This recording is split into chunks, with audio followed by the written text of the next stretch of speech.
ನಮಸ್ಕಾರ. ಹೆರಿಗೆ ನೋವನ್ನ ಹೇಗೆ ಆರಾಮವಾಗಿ ನಿಭಾಯಿಸಬಹುದು ಅನ್ನೋದ್ರ ಬಗ್ಗೆ ಇವತ್ತು ಮಾತಾಡೋಣ. ಇಲ್ಲಿ ವಿಜ್ಞಾನ ಮತ್ತು ನಮ್ಮ ದೇಹದ ಜ್ಞಾನ ಎರಡೂ ಒಂದಾಗುತ್ತೆ.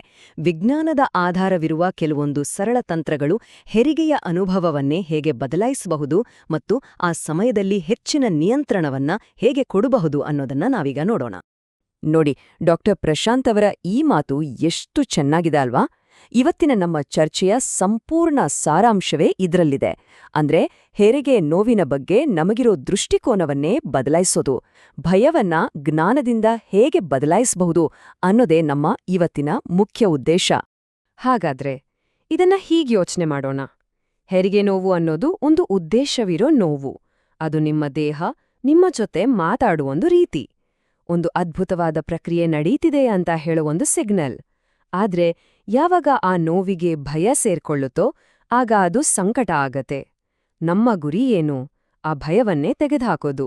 ಅದನ್ನ ಹೇಗ್ ಮಾಡೋದು ಅಂತ ನಾವು ನೋಡೋಣ. ಸರಿ, ಹಾಗಾದ್ರೆ ಇದರ ಹಿಂದಿರೋ ಸೈನ್ಸ್ ಏನು ಅಂತ ನೋಡೋಣ ಬನ್ನಿ. ಈ ಟೆಕ್ನಿಕ್ಗಳು ಯಾಕೆ ಕೆಲಸ ಮಾಡ್ತವೆ ಅಂತ ಗೊತ್ತಾದ್ರೆ ಅವುಗಳ ಮೇಲೆ ನಂಬಿಕೆ ಇಡೋದು ಸುಲಭ ಆಗತ್ತೆ. ಇದು ಕೇವಲ ಮನಸ್ಸಿನ ಆಟ ಅಂತೂ ಅಲ್ಲ. ಇದರ ಹಿಂದೆ ಒಂದು ಸ್ಪಷ್ಟವಾದ ಶರೀರ ವಿಜ್ಞಾನವೇ ಇದೆ. ಈ ಗೇಟ್ ಕಂಟ್ರೋಲ್ ಥಿಯರಿ ಅಂದ್ರೇನಪ್ಪ ಅಂದ್ರೆ, ಸುಮ್ನೆ ಹೇಗೆ ಇಮ್ಯಾಜಿನ್ ಮಾಡ್ಕೊಳ್ಳಿ. ನಮ್ಮ ಮೆದುಳಿಗೆ ಹೋಗೋ ದಾರಿಯಲ್ಲಿ ಒಬ್ಬ ಗೇಟ್ ಕೀಪರ್ ಇದ್ದಾನೆ. ಆ ಗೇಟ್ ಕೀಪರ್ ಒಂದೇ ಸಾರಿ ಎಲ್ಲಾ ಮೆಸೇಜ್ಗಳನ್ನೂ ಒಳಗಿಬಿಡಲ್ಲ, ಕೆಲವನ್ನಷ್ಟೇ ಸೆಲೆಕ್ಟ್ ಮಾಡಿ ಕಳಿಸ್ತಾನೆ. ಇಲ್ಲಿಂದ ನೋಡಿ, ಇದು ತುಂಬಾನೇ ಇಂಟ್ರೆಸ್ಟಿಂಗ್ ಆಗುತ್ತೆ. ಎಲ್ಲ ನರಗಳ ಸಿಗ್ನಲ್ಗಳು ಒಂದೇ ರೀತಿ ಇರಲ್ಲ. ನೋವಿನ ಸಿಗ್ನಲ್ಗಳು ಒಂದು ಹೆದ್ದಾರಿಯ ಸ್ಲೋ ಲೇನ್ ಇದ್ದ ಹಾಗೆ ತುಂಬಾನೇ ನಿಧಾನವಾಗಿ ಹೋಗುತ್ತೆ. ಆದ್ರೆ ಸ್ಪರ್ಶ, ಒತ್ತಡದಂತಹ ಬೇರೆ ಸಿಗ್ನಲ್ಗಳಿದೆಯಲ್ಲ, ಅವು ಫಾಸ್ಟ್ ಲೇನ್ನಲ್ಲಿವೆ, ಮೆದುಳಿನ ಕಡೆಗೆ ಸಖತ್ ಸ್ಪೀಡಾಗಿ ಹೋಗುತ್ತೆ. ಹಾಗಾದ್ರೆ ನಮ್ಮ ಮಿಷನ್ ಏನು? ಸಿಂಪಲ್. ನಾವು ಮುಂದೆ ಚರ್ಚಿಸೋ ಎಲ್ಲಾ ಟೆಕ್ನಿಕ್ಗಳ ಉದ್ದೇಶ ಒಂದೇ: ಈ ಸ್ಪರ್ಶ ಮತ್ತು ಒತ್ತಡದಂತಹ ಪಾಸಿಟಿವ್ ಸಿಗ್ನಲ್ಗಳನ್ನ ಜಾಸ್ತಿ ಮಾಡಿ ಒಂದ್ ರೀತಿ ಟ್ರಾಫಿಕ್ ಜಾಮ್ ಅನ್ನ ಸೃಷ್ಟಿಸೋದು. ಇದ್ರಿಂದ ಏನಾಗುತ್ತೆ ಅಂದ್ರೆ, ನೋವಿನ ಆ ಸ್ಲೋ ಸಿಗ್ನಲ್ಗಳಿಗೆ ಮೆದುಳನ್ನ ತಲುಪೋಕೆ ಜಾಗನೇ ಇರಲ್ಲ. ಅಂದ್ರೆ ಆ ಗೇಟ್ ಮುಚ್ಚಿ ಹೋಗುತ್ತೆ. ಓಕೆ, ಈಗ ಆ ಟೂಲ್ ಕಿಟ್ ಬಗ್ಗೆ ಮಾತಾಡೋಣ. ಇಲ್ಲಿರುವ ಪ್ರತಿಯೊಂದು ಟೂಲ್ ಕೂಡ ಆ ಗೇಟ್ ಕಂಟ್ರೋಲ್ ಸಿದ್ಧಾಂತವನ್ನ ಆಕ್ಟಿವೇಟ್ ಮಾಡೋಕ್ಕೆ ಡಿಸೈನ್ ಮಾಡಿರೋದು. ಇದನ್ನೆಲ್ಲ ಬಳಸಿ ಆರಾಮವನ್ನ ಹೇಗೆ ಹೆಚ್ಚಿಸ್ಕೋಬಹುದು ಅಂತ ಒಂದೊಂದಾಗಿ ನೋಡೋಣ. ಮೊದಲನೇ ಮತ್ತು ಎಲ್ಲಕ್ಕಿಂತ ಇಂಪಾರ್ಟೆಂಟ್ ಟೂಲ್ ಅಂದ್ರೆ ಉಸಿರಾಟ. ಇದು ನಮ್ಮ ಆಧಾರ ಸ್ತಂಭ, ನಮ್ಮ ಆಂಕರ್. ಇದನ್ನ ಎಲ್ಲಿ ಬೇಕಾದ್ರೂ ಯಾವಾಗ ಬೇಕಾದ್ರೂ ಬಳಸಬಹುದು. ಈ ಟೆಕ್ನಿಕ್ ಇದೆಯಲ್ಲ, ಇದು ತುಂಬಾ ಸಿಂಪಲ್ ಆದ್ರೆ ತುಂಬಾನೇ ಪವರ್ಫುಲ್. ಪ್ರತಿಯೊಂದು ಸಂಕೋಚನದ ಶುರುವಿನಲ್ಲಿ ಮೂಗಿನಿಂದ ಆಳವಾಗಿ ಉಸಿರು ತಗೊಂಡು ಬಾಯಿಯಿಂದ ನಿಧಾನವಾಗಿ ಹೊರಬಿಡಿ. ಇದು ನಿಮ್ಮ ದೇಹಕ್ಕೆ ರಿಲ್ಯಾಕ್ಸ್ ಆಗೋ ಅಂತ ಒಂದು ಕ್ಲಿಯರ್ ಸಿಗ್ನಲ್ ಕಳಿಸುತ್ತೆ ಮತ್ತು ಟೆನ್ಷನ್ ತಕ್ಷಣ ಕಡಿಮೆ ಮಾಡುತ್ತೆ. ನೋಡಿ, ಭಯ ಆದಾಗ ಏನಾಗುತ್ತೆ, ನಮ್ಮ ಉಸಿರು ಫಾಸ್ಟ್ ಆಗುತ್ತೆ, ಅಷ್ಟು ಆಳವಾಗಿರಲ್ಲ. ಇದು ತಾಯಿ ಮತ್ತು ಮಗು ಇಬ್ರಿಗೂ ಒಳ್ಳೇದಲ್ಲ. ಯಾಕಂದ್ರೆ ಗರ್ಭಾಶಯ ಅನ್ನೋದು ಒಂದು ದೊಡ್ಡ ಶಕ್ತಿಯುತವಾದ ಸ್ನಾಯು. ಯಾವುದೇ ಸ್ನಾಯುವಿಗಾದ್ರೂ ಸರಿಯಾಗಿ ಕೆಲಸ ಮಾಡೋಕೆ ಆಕ್ಸಿಜನ್ ಬೇಕೇ ಬೇಕು. ಶಾಂತವಾದ ಲಯಬದ್ಧ ಉಸಿರಾಟ ಆ ಆಕ್ಸಿಜನ್ ಅನ್ನ ನಿರಂತರವಾಗಿ ಪೂರೈಸುತ್ತೆ. ಸುಮ್ನೆ ರೆಸ್ಟ್ ಮಾಡು, ಮಲ್ಕೋ ಅಂತ ಮೊದ್ಲೆಲ್ಲ ಹೇಳ್ತಿದ್ರು, ಅದನ್ನೆಲ್ಲ ಪಕ್ಕಕ್ಕಿಡೋಣ ಬನ್ನಿ. ಚಲನೆ ಅಂದ್ರೆ ಮೂವ್ಮೆಂಟ್ ಹೆರಿಗೆಯ ಪ್ರಕ್ರಿಯೆಗೆ ಸಹಾಯ ಮಾಡೋಕೆ ಫಿಸಿಕ್ಸ್ ಮತ್ತು ನಮ್ಮ ದೇಹದ ಸ್ವಾಭಾವಿಕ ಜ್ಞಾನವನ್ನೇ ಬಳಸ್ಕೊಳ್ಳುತ್ತೆ. ಈ ನಂಬರ್ ನೋಡಿ, ಇದು ನಿಜಕ್ಕೂ ಆಶ್ಚರ್ಯ ಅಲ್ವಾ? ಕೇವಲ ನಮ್ಮ ಪೊಸಿಷನ್ ಬದಲಾಯಿಸೋದ್ರಿಂದ, ಅಂದ್ರೆ ಕುಕ್ಕುರ್ಗಾಲಿನಲ್ಲಿ ಕೂರೋದ್ರಿಂದ ಮಗುವಿಗೆ ಹೊರಬರೋಕೆ 20-30% ಹೆಚ್ಚು ಜಾಗ ಸಿಗುತ್ತೆ. ಇದು ನಮ್ಮ ದೇಹದ ವಿನ್ಯಾಸದ ಒಂದು ಅದ್ಭುತ ಅಲ್ವಾ? ಸರಿ, ಹಾಗಾದ್ರೆ ನೆನ್ಪಿಟ್ಕೋಬೇಕಾದ ಕೆಲವೊಂದು ಮುಖ್ಯ ಭಂಗಿಗಳು ಅಂದ್ರೆ: ದೇಹದ ಮಾತನ್ನ ಕೇಳೋದು, ನೇರವಾಗಿ ನಿಲ್ಲೋದು, ಕೂರೋದು ಅಥವಾ ನಡೆಯೋದು. ಬೆನ್ನು ನೋವಿದ್ರೆ ಕೈ ಮತ್ತು ಮೊಣಕಾಲುಗಳ ಮೇಲೆ ನಿಲ್ಲೋದು.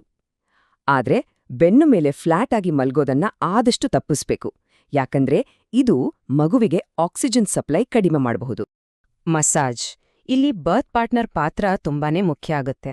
ಮಸಾಜ್ ಕೇವಲ ದೈಹಿಕ ಆರಾಮ ಕೊಡೋದು ಮಾತ್ರ ಅಲ್ಲ, ಅದೊಂದು ಭಾವನಾತ್ಮಕ ಬಂಧವನ್ನು ಗಟ್ಟಿ ಮಾಡುತ್ತೆ. ಇಬ್ರೂ ಒಟ್ಟಿಗೆ ಈ ಅನುಭವವನ್ನ ಎದುರಿಸ್ತಿದೀವಿ ಅನ್ನೋ ಭಾವನೆ ಕೊಡುತ್ತೆ. ನಾವಾಗ್ಲೇ ಮಾತಾಡಿದ್ವಲ್ಲ ಫಾಸ್ಟ್ ನರಗಳ ಬಗ್ಗೆ, ನೆನ್ಪಿದ್ಯಾ? ಈ ಎಫ್ಲೋರಾಜ್ ಅಂದ್ರೆ ಹಗುರವಾದ ಸ್ಪರ್ಶ ಇದೆಯಲ್ಲ, ಅದು ಆ ಫಾಸ್ಟ್ ನರಗಳಿಗೆ ಕೆಲ್ಸ ಕೊಡುತ್ತೆ. ಚರ್ಮದ ಮೇಲಿನ ಈ ಹೀತವಾದ ಸ್ಪರ್ಶ ಆಳವಾದ ನೋವಿನ ಸಿಗ್ನಲ್ಗಳು ಮೆದುಳಿಗೆ ತಲುಪದ ಹಾಗೆ ತಡೆಯೋಕೆ ಸಹಾಯ ಮಾಡುತ್ತೆ. ಬೆನ್ನು ನೋವು ಬರ್ತಿದ್ರೆ ಅದಕ್ಕೆ ಇದೊಂದು ಸೂಪರ್ ಟೆಕ್ನಿಕ್. ಪಾರ್ಟ್ನರ್ ತಮ್ಮ ಅಂಗೈಯಿಂದ ಅಥವಾ ಒಂದು ಟೆನ್ನಿಸ್ ಬಾಲ್ ಬಳಸಿ ಕೆಳಬೆನ್ನಿನ ಮೇಲೆ ಗಟ್ಟಿಯಾಗಿ ಒತ್ತಡ ಹಾಕಿದಾಗ ಅದು ಮಗುವಿನ ತಲೆಯಿಂದ ಉಂಟಾಗೋ ಒತ್ತಡವನ್ನ ಕೌಂಟರ್ ಮಾಡುತ್ತೆ ಮತ್ತು ತಕ್ಷಣಕ್ಕೆ ಆರಾಮ್ ಕೊಡುತ್ತೆ. ನೀರು ಇದಕ್ಕೊಂದು ಅದ್ಭುತವಾದ ಶಕ್ತಿ ಇದೆ. ನೋವು ಕಡಿಮೆ ಮಾಡೋಕೆ ಇದನ್ನ ಕೆಲವೊಮ್ಮೆ ಲಿಕ್ವಿಡ್ ಎಪಿಡ್ಯೂರಲ್ ಅಂತಾನೂ ಕರೀತಾರೆ. ಇದರ ಪ್ರಯೋಜನ ಪಡೆಯೋಕೆ ದೊಡ್ಡ ಬರ್ತಿಂಗ್ ಪೂಲ್ ಬೇಕು ಅಂತ ಏನಿಲ್ಲ. ಇದು ಎಲ್ಲರಿಗೂ ಸುಲಭವಾಗಿ ಸಿಗುತ್ತೆ. ಬೆಚ್ಚಗಿನ ನೀರು ಮೈಮೇಲೆ ಬಿದ್ದಾಗ ಏನಾಗುತ್ತೆ ಅಂದ್ರೆ ಅದು ನಮ್ಮ ಸ್ನಾಯುಗಳನ್ನ ರಿಲ್ಯಾಕ್ಸ್ ಮಾಡುತ್ತೆ, ಬ್ಲಡ್ ಸರ್ಕ್ಯುಲೇಷನ್ ಚೆನ್ನಾಗಿ ಆಗುತ್ತೆ ಮತ್ತು ಸ್ಟ್ರೆಸ್ ಹಾರ್ಮೋನ್ಗಳನ್ನ ಕಡಿಮೆ ಮಾಡುತ್ತೆ. ಕೆಳಬೆನ್ನಿಗೆ ಬೆಚ್ಚಗಿನ ಶವರ್ ಬೀಳುವ ಹಾಗೆ ಮಾಡೋದು ಅಥವಾ ಸಾಧ್ಯವಾದ್ರೆ ಟಬ್ನಲ್ಲಿ ಕೂರೋದು ಅದ್ಭುತವಾದ ಆರಾಮವನ್ನ ಕೊಡುತ್ತೆ. ಓಕೆ, ಇಲ್ಲಿಯವರೆಗೆ ನಾವು ಮಾತಾಡಿದ ಎಲ್ಲ ವಿಷಯಗಳನ್ನ ಈಗ ಒಟ್ಟಿಗೆ ಜೋಡಿಸಿ ನೋಡೋಣ. ಇದೆಲ್ಲವೂ ಒಂದಕ್ಕೊಂದು ಹೇಗೆ ಕನೆಕ್ಟ್ ಆಗಿದೆ ಅಂತ ಅರ್ಥ ಮಾಡ್ಕೊಳ್ಳೋದು ತುಂಬಾ ಮುಖ್ಯ. ಇದನ್ನ ಭಯ, ಒತ್ತಡ, ನೋವಿನ ಚಕ್ರ ಅಂತ ಕರೀತಾರೆ. ಇದೊಂದು ರೀತಿ ವಿಷವರ್ತುಲ ಇದ್ದ ಹಾಗೆ. ಭಯ ಆದಾಗ ದೇಹದಲ್ಲಿ ಅಡ್ರಿನಲಿನ್ ರಿಲೀಸ್ ಆಗುತ್ತೆ.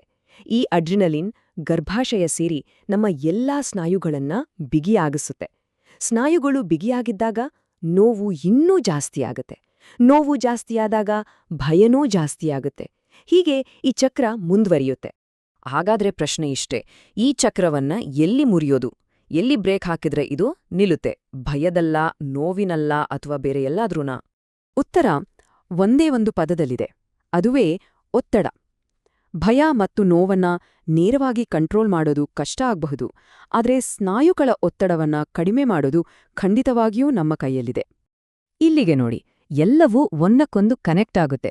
ನಾವು ಚರ್ಚಿಸಿದ ಪ್ರತಿಯೊಂದು ಟೂಲ್ ಕೂಡ ಉಸಿರಾಟದಿಂದ ಹಿಡಿದು ನೀರಿನವರೆಗೆ ಒಂದೇ ಒಂದು ಗುರಿಯನ್ನ ಹೊಂದಿದೆ: ದೇಹದಲ್ಲಿನ ಒತ್ತಡವನ್ನ ಕಡಿಮೆ ಮಾಡೋದು. ಒತ್ತಡವನ್ನ ಮುರಿದ್ರೆ ಆ ಭಯ ನೋವಿನ ಚಕ್ರವನ್ನೇ ಮುರಿದ ಹಾಗೆ. ಹಾಗಾದ್ರೆ ಈ ಒಂದು ಕೊನೆಯ ಯೋಚನೆಯೊಂದಿಗೆ ಈ ಚರ್ಚೆಯನ್ನ ಮುಗಿಸೋಣ. ನೋವು ಅನ್ನೋದು ಒಂದು ಗಮ್ಯ ಸ್ಥಾನ ಅಲ್ಲ, ಅದೊಂದು ಮಾಹಿತಿ. ನಾನು ಕೆಲಸ ಮಾಡ್ತಿದ್ದೀನಿ ಅಂತ ದೇಹ ನಮ್ಗೆ ಹೇಳೋ ಒಂದು ರೀತಿ ಅದು. ಹಾಗಾದ್ರೆ ಪ್ರಶ್ನೆ ಇಷ್ಟೇ, ಆ ಮಾಹಿತಿಯೊಂದಿಗೆ ಏನು ಮಾಡಬಹುದು? ಈ ಎಲ್ಲ ಟೂಲ್ಗಳೊಂದಿಗೆ ಭಯವನ್ನ ಜ್ಞಾನದಿಂದ ಮತ್ತು ಸಂಕಟವನ್ನ ಶಕ್ತಿಯಿಂದ ಬದಲಾಯಿಸಬಹುದು. ಇದು ನಿಮ್ಮ ಹೆರಿಗೆ ಮತ್ತು ಇದನ್ನ ಒಂದು ಪಾಸಿಟಿವ್ ಅನುಭವವನ್ನಾಗಿ ಮಾಡೋ ಶಕ್ತಿ ನಿಮ್ಮಲ್ಲೇ ಇದೆ.